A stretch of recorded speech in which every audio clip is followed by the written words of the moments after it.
So this morning I'd like to continue from where we left off yesterday. And I want to focus on 3 verses from Hebrews chapter 10. Hebrews 10:23 to 25 says this: "Let us hold tightly, without wavering, to the hope that we affirm, for God can be trusted to keep his promise.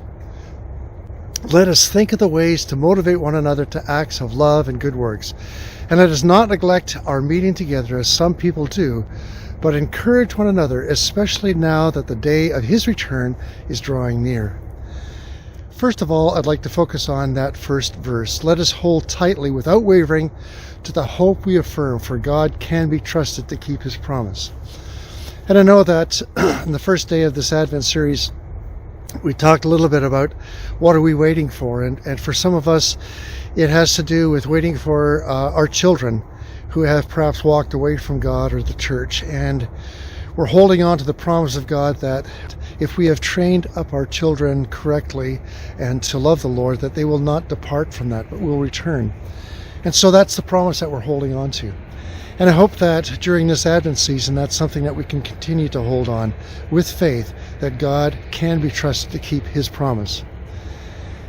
And in verse 24 it says, "Let us think of ways to motivate each other to acts of love and good works."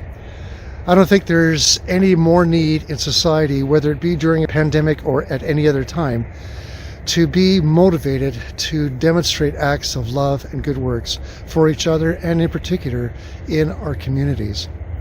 And I want to encourage us to continue doing that, being gracious to your neighbors, being helpful wherever you see a need, being willing to do whatever it takes in order to provide that kind of help. And lastly, verse 25, "Let us not neglect our meeting together, as some people do, but encourage one another, especially now that the day of his returning is drawing near." Now, I know that there are some people who, as I talked about yesterday, who are pushing back against health restrictions about meeting for worship services.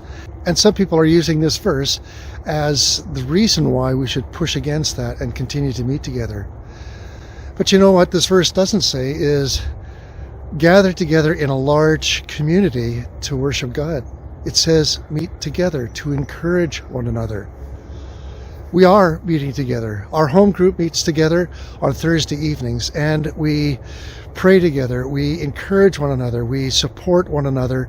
We sometimes drop off food gifts at each other's doorway just to let them know that we are caring for each other. That's one of the ways that we care for one another and encourage each other.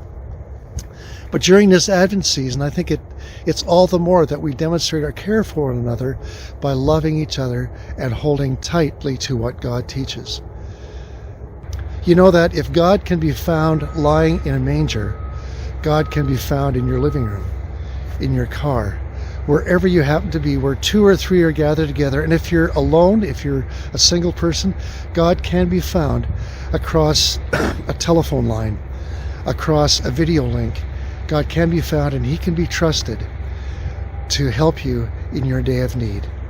So may you be encouraged during this pandemic season, but more especially during this Advent season, to encourage one another, to find ways of connecting to each other, even if we can't do it within a large gathering.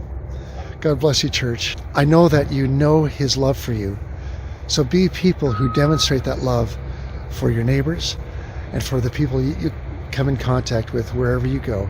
God bless you, church. Praying for you.